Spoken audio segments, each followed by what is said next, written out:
Aujourd'hui, à Retour sur l'investissement, présenté par le Collège MREX, moi-même Nicolas Ray, président du Collège, j'ai le plaisir de recevoir Nick Slobodeniuk, mais en réalité, il s'appelle pas Nick, vous allez le voir. On a beaucoup de ressemblances. Courtier immobilier chez PMML, un gars avec une très belle vision. Vous allez voir, ça va être une discussion absolument extraordinaire sur l'immobilier, sur le mindset, la philosophie et la vie. Donc, à ne pas manquer, bon visionnement.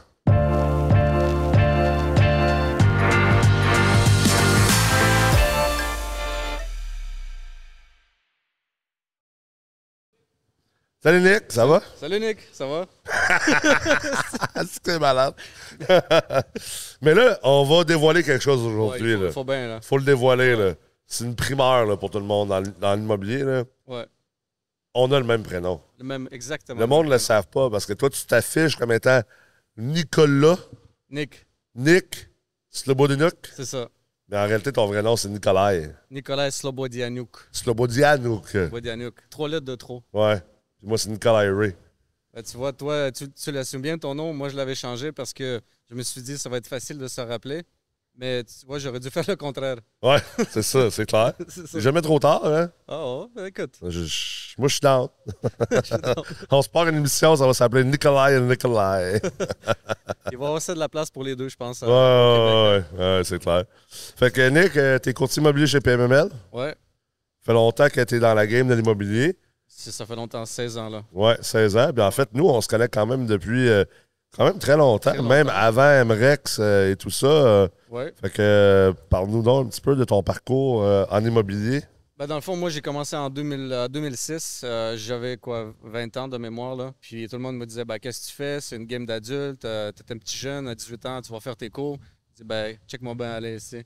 C'est ma mère qui m'a dit, écoute, il y a des affaires à faire là-dedans, là. Fait que là, j'ai fait mon cours, j'ai commencé à vendre des condos sur plan. Puis ma force, c'était vraiment d'accompagner les acheteurs parce que je savais exactement ce qu'ils avaient de besoin. Puis c'est comme ça que j'ai réussi à faire beaucoup de transactions dans plusieurs équipes dans lesquelles j'ai été. Et puis des tours à condos qui a été vendus sur plan, bien sûr, tout ça. Puis à un moment donné, tu sais, après 10 ans de ça, tu te tannes un peu parce que travailler avec des acheteurs dans le résidentiel, c'est tout le temps la même game. C'est tout le temps les fins de semaine, les soirs, tu te promènes en auto puis tu promènes les gens dans ton char. Puis je me souviens de cet événement-là qui est venu bouleverser complètement tous mes plans là, dans le résidentiel. C'est qu'à un moment donné, j'avais une famille avec 2 enfants. Puis là, les enfants étaient assis en arrière. Puis pendant tout le long, ils s'y fessaient sur le banc. Là, puis c'était misérable comme expérience. Puis là, la femme là, a crié sur son mari. « Ben non, c'est pas ça que tu veux. » Je suis comme, c'est pas vrai, là, c'est que ça, l'immobilier, tu sais. Fait que là, j'étais un gars de chiffres comme toi. Puis je me suis dit, bon, ben c'est quoi la prochaine étape? Puis je pense que c'est à peu près à ce moment-là qu'on s'est croisés. Puis je t'ai vu aller. Puis je dis, man, ce gars-là, il parle des choses bien plus intéressantes. Investissement, complètement un autre game de l'immobilier. Puis tu étais un des premiers qui parlait beaucoup du multilogement. Fait que je me suis accroché à ça. Puis on s'est rencontrés. Tu avais la firme Ray Harvey. Ben oui, exact. C'est ça, j'ai dit à Patrice hier au souper, à Patrice Ménard. J'ai dit, tu sais pas, là, mais tu as réussi à aller chercher Nick parce que moi, j'ai vendu mes parts dans Ray Harvey. Ouais, exact. Ben, tu étais à Québec, moi, j'étais à Montréal. Ouais. Fait que, on se parlait, on savait pas trop comment ça va se faire. Ouvrir à Montréal, justement. Puis... Ouais, puis là, c'est ça. Ben, naturellement, tu as vendu tes parts. Moi, j'ai continué dans KW. Puis j'étais dans une équipe très, très intéressante. Puis là, j'ai dit au propriétaire de l'équipe, je dis, j'ai besoin d'un budget pour développer le multilogement. Ouais. Tu sais, j'ai développé mon Excel, toute l'analyse de SCHL. On a travaillé, bien sûr, on était dans la même gang, tu sais. Fait que tout était sa coche. Fait que là, quand je commençais à envoyer mes affaires de rentabilité sur les nouveaux qui sortaient, les nouveaux immeubles, ben les gens venaient me voir parce qu'ils savaient que je savais de quoi je parle. Tu savais que tu étais un courtier qui n'avait beaucoup plus, qui connaissait ça, parce qu'on s'entend qu'en général, les courtiers immobiliers au Québec n'ont même pas 1% de connaissances en investissement immobilier. C'est Ils sûr, ne sont pas formés là-dedans. C'est une autre game, tu sais. Ça prend quasiment un PhD. Là, Parce que même ceux qui font même le permis de commercial, les cours au commercial, la vérité, c'est que le monde sort de là, il n'y a pas vraiment de connaissances tant que ça. Là. Non, ils c'est savent de base. utiliser une calculatrice, tu sais. Oui, ils savent comment changer leur commission. Puis, Tout le monde sait faire ça. J'espère. Ouais, fait que c'est comme ça, tu sais. Puis pour finir avec ça, c'est que éventuellement, j'ai demandé aux gars, investissez 20 000, on va développer un département Ouais. où je leur ai dit, sinon, si vous le faites pas, je vais aller voir Patrice Ménard. Ouais. Puis je le connaissais pas, là, Patrice Ménard, là. C'est juste que je l'ai vu sur stage à un moment donné avec la présentation de Corpic, puis il était sur le stage. Je dis, ben, c'est qui ce gars-là? Un courtier qui parle sur stage d'investissement immobilier. Ouais. Comme, je veux le connaître. Mais là, je l'ai approché, il m'a comme 10 un peu, tu sais.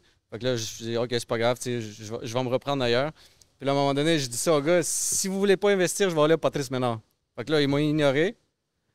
2 jours après, je te jure, Patrice fait un post, je cherche un courtier. Fait que là, je l'appelle. Si on connecte de même, puis bon, c'est parti. Ouais, c'est bon, ça. Ouais. C'est très, très bon. D'ailleurs, je pense qu'on avait, on avait déjà fait des cours chez MREX pour les courtiers. Ouais. Je pense que tu étais venu à ça, me semble. C'était un des premiers cours que tu avais Ouais, lancé. Ouais. ouais, c'est vrai. Il était Christian Patrice- Cher, par contre. Puis Patrice était venu aussi. Pat était là? Ouais, Ah ouais? ouais, il me semble qu'il était là. Mais Ouais. dans le fond, je me souviens pas de l'avoir. Peut-être pas en même temps que moi. Ouais, peut-être pas en même temps, mais non, il était là. Puis toi, j'aime aussi les histoires d'origine des gens. Parce que, tu sais, pour moi, c'est le fun, l'immobilier. On tripe tous immobilier, mais puis c'est important les chiffres. On enseigne l'ingénierie financière, on enseigne le développement de terrain, tout ça. Mais tu sais, au final, le savoir-être est aussi important que le savoir-faire en immobilier. Puis tu peux pas te dissocier le savoir-être de un peu ton origin story, ton background. Tu sais, moi aussi, je viens d'une famille, d'une famille en partie immigrante. Ouais. Toi, je dirais Nikolai, Ça en dit long. le nom de famille, puis t'as ton petit accent à la russe. On se dit, ouais, il vient pas de Gaspésie, ce gars-là. Là, tu sais. C'est quoi ton background, puis c'est quoi ton origin story derrière l'immobilier? Ben, derrière ça, c'est que je suis arrivé ici, j'avais 10 ans. Mon père est parti. On vient de la Moldavie. Ouais. Ce qui est un pays qui est au sud de l'Ukraine. Fait que je suis pas russe. Ouais. Je parle le russe parfaitement, puis c'est ma langue maternelle. C'est un ancien pays de l'URSS, dans le fond, c'est ça. Exact. C'est important pour les gens qui ne comprennent pas. C'est pas parce que tu parles russe que tu es russe, en fait. Au contraire, même. Ouais. JF Tremblay, il dit tout le temps le russe, mais ouais. la dernière fois que j'ai vu, il me pose la question, t'es-tu vraiment russe? Non. Je dis non, Jeff. C'est oh, shit. Non, c'est ça. Mais c'est ça, tu sais. C'est parce que c'est le même pays, tout le monde parlait la même langue. Puis là, Ouais. C'était imposé. C'était imposé, oui, dans l'ancien USSR. Exact. Puis quand je suis parti, la Moldavie c'est devenu il commençait à parler le roumain. Ah ouais? Le moldave, OK. roumain, ça se ressemble. Ah, OK. Fait que là, les écoles étaient en roumain. Fait que c'est pour ça que je parle pas roumain. Mais il y a beaucoup de gens qui viennent de la Moldavie en ce moment à Montréal. OK. Ça travaille fort. Mais c'est ça, exactement. Je suis venu ici à 10 ans. Mon père est quitté avec ma soeur avant que j'arrive ici avec ma mère. OK. Puis c'était un challenge, on s'est pas vu 3 ans. Puis Ouais, quand je suis arrivé, ben j'ai appris le français, puis l'anglais, puis j'ai fini l'école, l'université, le collège, tout. Ouais. Je me suis jamais senti comme si j'avais changé de pays, honnêtement. Non? Non. Ah ouais? J'ai jamais eu un brin de discrimination ou quoi que ce soit, Ok. honnêtement. Ben, j'ai jamais mis l'accent dessus. Ouais. Tu sais, des fois, les gens ils disent, ben, c'est sûr, un autre pays, t'es pas. Écoute, man, je suis comme l'eau dans le poisson, là. Ah ouais. Ouais. Est-ce que tu penses que tu sais, le fait quand même d'avoir eu ce parcours-là, tu sais, on dit souvent, exemple, les immigrants sont plus résilients, sont plus travaillants un peu parce que on a tendance un peu à moins prendre, tu sais, que tu sois première génération, deuxième génération. Moi, je suis deuxième génération. Mais il y a comme une manière qu'on est élevé ou l'expérience qui fait en sorte que on prend peut-être un peu les choses moins pour acquis. Puis ça reste que, même si tu n'as pas senti de discrimination ou rien, ça reste que c'est un choc aussi. Là, Ouais. il y a des efforts à faire. Tu sais, moi, je suis deuxième génération d'une famille immigrante. C'est mon père qui a immigré ici au Canada. Mais j'ai été élevé aux États-Unis. Puis théoriquement, j'ai réémigré au Canada parce que je suis né ici quand j'avais 10 ans. Fait que moi, c'est comme... Quand je suis arrivé au Canada à 10 ans, c'est comme si j'arrivais d'un nouveau pays. J'avais jamais habité ici. Je parlais même pas français. Fait qu'il y avait quand même une adaptation. Là. Je parlais pas français, là. Je parlais pas français du Ça, tout, là, fait c'est ça. T'es comme un peu À dans 10 la ans, même au même situation. âge que toi. Là. C'est Moi, ça. je parlais pas à part certains mots qu'on va pas mentionner au podcast. Là. Les mots de base. Ouais, les mots de base, c'est ça. Je parlais pas français du tout. Là. Fait que, mais j'ai l'impression que ça fait partie de... Ça vient t'imprégner d'être capable, d'être adapté, d'avoir de l'adaptabilité, puis de la débrouillardise, puis de la persévérance. C'est sûr. Moi, je suis 100% d'accord avec toi parce que tu as quelque chose à prouver. Ouais, ouais. tu l'as pas eu tout cru dans le bec, tu sais. Non, c'est Puis ça. tu viens pas d'une famille riche, d'une Non. famille d'intellectuels, oui, Ouais. mais pas une famille riche. Fait que, Exact. tu sais, il faut que tu te positionnes, il faut que Exact. tu prouves hustle, puis c'est comme Ça ça. t'oblige à, tu sais, des affaires assez... on pense pas à ça, mais je trouve ça intéressant parce que, tu sais, quand tu as grandi dans un endroit toute ta vie, souvent, ben, tu sais, tu fais tes amis assez jeunes. Après ça, les amis suivent un peu de facto. Là, quand t'es comme nous, tu arrives à 10 ans dans un nouveau pays avec une nouvelle langue, tu sais, il faut que tu te donnes, là. Il faut que tu te forces si tu veux avoir des amis. Il faut que tu te forces si tu veux t'intégrer. C'est pas juste, ah, OK, c'est naturel. J'ai l'impression que ça fait en sorte que ça nous sert en business, ça nous sert en immobilier, parce que l'immobilier, c'est à tous les jours, il faut que tu t'adaptes. Là. Si tu n'as pas une bonne capacité d'adaptation, t'es mort en immobilier. Là. Ah, tu touches vraiment un bon point. Puis l'immobilier, c'est une game de tendance. Ouais. Ça change à chaque 1 an, 2 ans. Ben Maintenant, oui. plus rapide que jamais. Ouais. Puis toi, premier qui parle d'avant-gardisme, de l'avenir qui s'en vient, je trouve ça génial. Dans la semaine, ici, on a parlé de ça. Ouais. Puis je trouve que tu as une très belle vision. Puis tu t'adaptes très bien. Puis oui, il faut s'adapter. Puis je pense que le fait qu'on a dû s'adapter à un jeune âge nous permet de constamment être à la chasse puis voir, Ouais. OK, c'est quoi le next move que je fais? Ouais. Puis c'est pour ça que je suis là ici avec toi. C'est mon next move. C'est de te rejoindre, toi, dans ton entourage, de faire des affaires avec toi. C'est Ouais. mon next move, tu sais. Ouais. C'est ça, là, parce que je sais que tu vois loin. Puis tu sais, Patrice aussi, là, c'est un leader exceptionnel. Ça fait. Mais le plus qu'on en a, le mieux que c'est, tu sais. Mais non, c'est clair, c'est clair. Qu'est-ce que tu aimes le plus de ce domaine-là? Moi, c'est l'interaction avec les gens. Bien sûr, je ne cacherai pas qu'il y a de l'argent à faire. Ben oui. C'est clair que s'il n'y aurait pas d'argent, on serait peut-être en train de vendre des boats là, ou des villas dans le Mexique. Oui, c'est ça. D'ailleurs, en regardant en arrière, Ouais, hein? les du monde sont bien équipés. C'est quelques millions de dollars. Ouais. Fait que, tu sais, c'est des grosses transactions. Puis il y a du challenge, il y a moins de joueurs, c'est compliqué. J'aime ça quand c'est compliqué. Ouais. Comme l'investissement, c'est compliqué, c'est complexe. Mais c'est tellement plaisant de le faire parce que c'est tout le temps des nouvelles notions, c'est tout le temps une nouvelle expérience, de nouvelles règles de SCHL, c'est une nouvelle expérience, si tu veux, en quelque sorte. On en a eu quelques-uns cette année. C'est ça. Ça n'arrête pas de nous surprendre. Ouais. Mais c'est ça qui fait en sorte que pas beaucoup de gens peuvent rester on top. Puis je pense que c'est le challenge, c'est le hustle, là. C'est un mindset différent, je pense, hein, le mindset de succès en immobilier, parce que, tu sais, cette année, ça a été une année absolument exceptionnelle côté changement, là, drastique, là, on va dire. Tu as mentionné la SCHL avec les règles qui sortent là, au mois quasiment, puis qui sont en vigueur à partir du moment qu'ils l'annoncent, puis que personne n'a une chance de s'adapter. Mais je pense que les gens qui réussissent là-dedans, des gens comme nous, puis comme bien d'autres, on est des gens qui sont un peu... oui, comme tout le monde, quand ça sort, on est comme, ben voyons, non, ça n'a pas de bon sens, puis tu es découragé, puis c'est complètement ridicule, là. Ça en est farfelu. Ouais. Mais on est aussi du monde que 2 jours plus tard, là, on est en train d'essayer de brainstormer puis de trouver des manières de maintenant s'adapter avec ça. Puis on en trouve. Puis on est comme, là, on vient comme excité. On est comme des nerds un peu. On est comme des geeks. Tu sais, j'en parlais avec Mathias hier, Mathias Haché. Tu sais, j'ai beaucoup de refinancement avec Mathias, entre autres, puis avec d'autres courtiers. Puis on a tellement passé de temps à jaser, moi, lui, Vincent, par rapport à ces règles-là, puis comment on les navigue.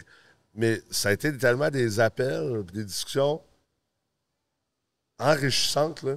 On est sorti de là. Tu sais, moi, j'étais excité parce que t'es là, tu te casses la tête, tu te lances des idées, t'es comme, ah oui, crème, on pourrait faire ça, hey, ça c'est hot. Puis là, ça te fait comme ouvrir des nouveaux horizons.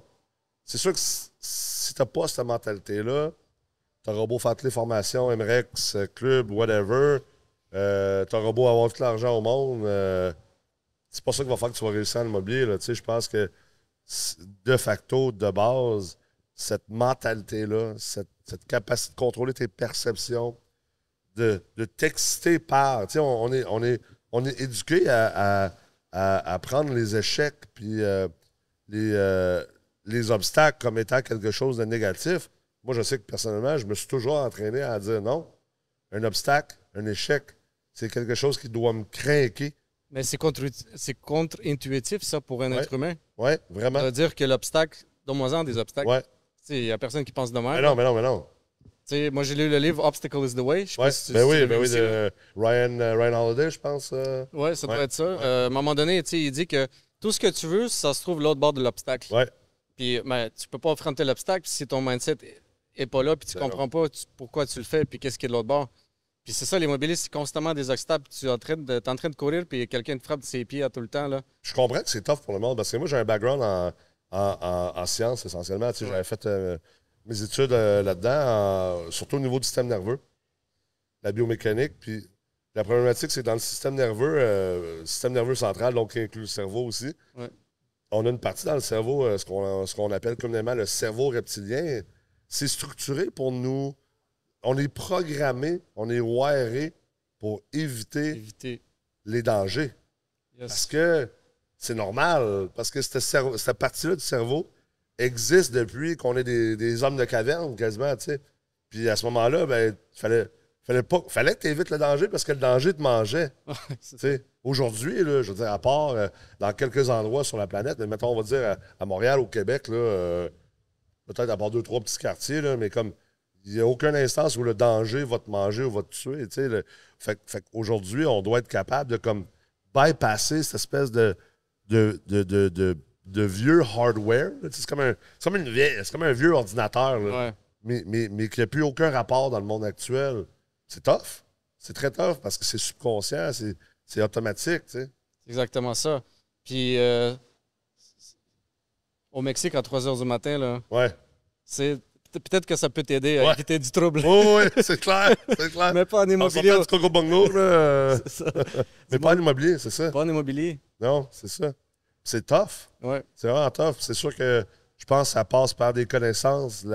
Oui, de se former, de jaser. Juste en jaser, à un moment donné, des discussions cette semaine. Là, on a eu plus de discussions cette semaine à la gang, je pense, sur des sujets comme ça que sur le TGA et le taux de rendement interne. Ouais, direct. Le TGA et le taux de rendement interne, une fois que tu le maîtrises, tu le maîtrises. Comme, Ça va nulle part. une fois que tu as fait une quarantaine d'heures de formation là-dessus, puis que tu en as fait un peu en pratique, comme courtier, comme investisseur, comme c'est inné, c'est ancré. Malheureusement, le côté mindset, il n'est jamais inné, ancré, même pour ceux qui ont l'air de l'être, parce que tu as toujours une espèce de partie de ton cerveau qui essaie de toujours te faire un reset, de te ramener à l'homme de caverne, C'est ça. qui a peur de tout, puis qui évite tout ce qui est inconfort. Mais en affaires, dans le mobilier, si tu évites tout ce qui est inconfort, tu peux pas avancer, tu peux pas réussir. C'est jamais confortable. Mais non, mais non. Puis j'ai aimé c'est le fun que tu as invité Benjamin de la France, là. Ouais. Parler de son flip. Ça m'a comme ébloui complètement. Le gars, il était à contresens tout le fucking long de la transaction, man. Puis il mettait son cash. Il mettait son cash en plus avant d'acheter les meubles. Ouais. C'est qui ferait ça à Montréal? Ah non, c'est fou, là. Mais je veux dire, à quel point que lui, il était inconfortable dans ça, là. C'est fou. Puis nous, on l'a juste à petite échelle, puis on se plaint. Ouais, c'est clair. C'est comme ça m'a C'est complètement... Je tourne ton micro un Ah, peu. ben c'est bon, ça. On Je a recommence. un Je setup recommence. de podcast mobile au Mexique. Là. Mais le point est vraiment extraordinaire parce que c'est un peu ce qu'on voulait faire cette semaine pour les gens qui n'ont pas eu la chance d'être avec nous durant cette semaine au Mexique avec MREX. Je voulais emmener les conférenciers. On a eu des sujets où on a parlé de choses du Québec. Entre autres, moi, la gang PMML, on a parlé de sujets très Québec. On a invité des conférenciers de l'externe. Puis pas parce que nécessairement, exemple Benjamin qui est à Paris, pas parce que le but était de dire on va-tu investir à Paris? Non. Parce que selon moi, tout ce qui existe dans toutes les solutions qu'on a de besoin au monde ont déjà été trouvées. Ouais. Sont à quelque part dans le monde. Peut-être que nous, on les a pas chez nous. Tu sais, exemple, les Mexicains ici, là, ils ont plein de problèmes, là, mais les solutions, ils ont ailleurs. Là. On les a déjà découvertes, mais malheureusement, on dirait qu'il y a comme géographiquement et culturellement, là, Ouais. on dirait qu'il y a comme un mur. On dirait que tout ne se rend pas à l'humanité entière. Puis c'est un peu ça comme avec l'immobilier. Benjamin nous a présenté des façons de faire à Paris. Moi, j'ai eu plein de discussions avec lui, comprendre comment il investit à Paris, c'est quoi ses perceptions, comment il attaque des problématiques puis des obstacles. Puis il y a plein de choses que j'ai appris de lui. Puis j'ai même modulé ma façon de penser puis ma stratégie par les apprentissages de lui. J'irai probablement jamais investir à Paris. Moi aussi. Mais ça ouvre il les y a yeux. de quoi apprendre. Il y a de quoi certainement, apprendre, c'est clair. Là. Eux, leur marché, là, Ouais. n'importe qui, là, à cette heure, n'importe qui chiale au Québec, du marché immobilier québécois, là, je leur dis, ah ouais, c'est quoi, paye-toi un billet d'avion, là, je vais te présenter mon chum Benjamin, là, puis va voir comment tout ce qu'il doit faire pour investir à Paris, là, tu vas être assommé. Là. Ils vont arriver ici puis ils vont être morts de rire. Ben oui, Benjamin, quand il est venu au Québec, je l'ai fait faire le tour un peu de Sherbrooke puis de Magog, puis je lui montrais toutes les opportunités que je voyais. Puis il était abasourdi par tout ce qu'il y a à développer. Notre marché est encore quand même assez immature. Très, très jeune marché. Puis c'est drôle que tantôt tu as dit il y a une solution qui existe déjà. Ouais. Puis honnêtement, récemment, j'étais en train d'écouter une vidéo, un milliardaire russe sur YouTube. Puis lui, tu sais ce qu'il m'a dit, puis c'est un peu la même chose. Il dit, écoute, l'avenir est déjà présent. Il est juste pas encore partout. Ouais, exact. Mais le futur est déjà là. L'avenir est déjà là, c'est ça. Ouais. La solution existe. La solution existe. Quelqu'un qui a pensé. C'est exactement. Fait qu'il faut aller la chercher, il faut l'amener ici. Ouais. Puis tant qu'en technologie qu'en immobilier, c'est pas vrai qu'il n'y a pas de place à croître ou devenir quelqu'un de puissant. C'est juste qu'il faut penser à des solutions, puis il faut aller les chercher, il faut les implémenter. Ouais. Mais tu vois le futur, Nick, toi, le futur comme courtier immobilier? Honnêtement, je vois le futur un petit peu ce que... Puis c'est pour ça que... Attends, on va la commencer. Hey, excuse me. Hola! Hola! Can you go somewhere else? Thanks, we're filming right now. That's it. Bon, That's the way to go. On va pas couper ça. Là. Le monde, faut que ça sache. On est dans la nature. Oh, regarde. On est dans la jungle. Ils vont voir quand Nicolas 1, il se fâche, il est sérieux. Là. C'est ça, c'est le vrai, là. Ah ouais, c'est malade. Oh, wow, parfait. On regarde. On regarde ça dans le podcast. Le vrai, là. Ah, ils vont dire, Nicolas, il est raide, hein? C'est ça qui arrive quand je me tiens des Russes. C'est ça, on a fêté un peu, on a veillé, là. Comment tu vois le futur, toi, comme courtier immobilier, comme investisseur, comme acteur de marché, comment tu vois ça? Qu'est-ce que tu veux? Ce que je veux, c'est une chose, mais ce que je vois, ce qui va arriver, c'est que... Puis j'ai bien aimé beaucoup ton interprétation du futur aussi, parce que ça vient rejoindre un peu tous les points que j'avais dans la tête. Ça vient de faire le tour, tu sais. On s'en va, puis je ne vais pas avoir peur des mots, puis corrige-moi si je me trompe. On s'en va un petit peu dans un futur socialiste plus poussé en termes d'habitation. Oui, définitivement. Puis je pense que toi, tu fais aussi des logements qui vont être abordables. Ouais. Voire même, en ne pas changer un loyer, mais avoir un échange de services, un échange d'efforts. Quelqu'un qui loue, qui n'a pas d'argent, mais il va se donner ailleurs. Ouais. Fait que moi, je vois que c'est la première chose qui arrive, c'est que les gens, puis c'est tout le temps comme ça, ça se lève de haut en bas. Fait que les gens qui n'ont pas tant d'argent, qui ont besoin, ben, les logements vont être fournis, les services vont être fournis, puis tranquillement, ben, on va monter dans le statut social par rapport à d'autres. Ouais. C'est ça, là, on s'en va dans un futur éco-énergétique, socialiste en habitation, où est-ce qu'il va y avoir un minimum de fournis. Ouais. Pour que puis la qualité de vie va s'améliorer, il va y avoir moins de souffrance. Est-ce que tu penses que... Parce que, effectivement, moi aussi, je pense qu'on s'en va vers, surtout au Canada, là, puis même aux États-Unis, c'est particulier parce que les États-Unis sont beaucoup moins... sont pas socialistes. Nous, au Canada, on a quand même on a une tangente socialiste, au Québec surtout. Là. Ouais. On a une historique comme ça. Mais je parle avec des amis... surtout aux États-Unis, des amis, justement, j'ai un ami roumain. Sa famille immigrée après la guerre. J'ai beaucoup d'amis russes aussi. Je joue au hockey avec des Russes énormément, tu sais. Ouais. Puis eux sont très inquiets de tout ça. Tu sais, je vois des bons côtés, moi, d'avoir une mentalité plus communautaire puis qu'on pense aux gens. Je suis aussi un capitaliste. Ouais. Je suis un fan de libre marché. Je pense, oui, c'est important d'avoir quand même des balises. Je ne suis pas un libertarien fini qui pense que tout doit être libre, pas de gouvernement, puis on fait ce qu'on veut, pas en tout. Mais le socialisme, quand même, c'est un slippery slope. Ouais. C'est une pente glissante. Là. Puis je pense qu'il y a un danger qui nous guette dans le futur, c'est que faut pas qu'on aille trop loin là-dedans. Là. Puis, tous mes amis, justement, qui ont des familles qui ont été dans l'ancienne Union soviétique, c'est la première chose qu'ils disent. Hey, ça peut déraper vite, ça, si ça va trop loin. Ben, je suis d'accord avec toi. En même temps, si tu regardes le livre de Karl Marx, lui, il a écrit noir sur blanc là, que tu peux pas avoir du communisme sans avoir passé par le capitalisme. Ouais. Puis pourquoi? Parce que la Russie, ce qui est arrivé, c'est qu'on avait l'impérialisme, puis ça tombait dans le communisme, puis ça foirait complètement parce qu'on n'avait pas développé les bases nécessaires pour soutenir le communisme. Tu sais, le communisme, ça se peut que ça arrive, ça se peut que ça arrive pas, mais dans le fond, Canada était un pays capitaliste, les États-Unis capitalistes, puis là, on vire tranquillement dans le socialisme. Je pense que les bonnes bases sont là pour développer un bon côté socialisme sans que ça comme ça les pays ressemble. scandinaves. Exact. Sans tomber dans le communisme. Sans tomber dans sans tomber dans le côté extrême de la gauche. Là. C'est drôle parce que de plus en plus, on en parle ouvertement. Là, des fois, le monde sont un peu surpris ou même j'ai eu du monde qui m'ont dit « Ouais, mais tu dis ces affaires-là parce que tu veux pas te ramasser dans les journaux. » Mais moi, j'ai une famille que j'ai été élevé c'est la côte ouest américaine. La côte ouest américaine, c'est un endroit quand même assez socialiste avec le mouvement des hippies. Ma famille, ma mère, c'était une hippie essentiellement. Là. Ah ouais. Tu penses à la communauté, tu penses aux autres. L'égocentrisme, le succès personnel au niveau richesse, c'était pas une valeur fondamentale chez nous. Moi, je voulais pas être pauvre, mais ça reste que j'ai encore ces valeurs fondamentales-là.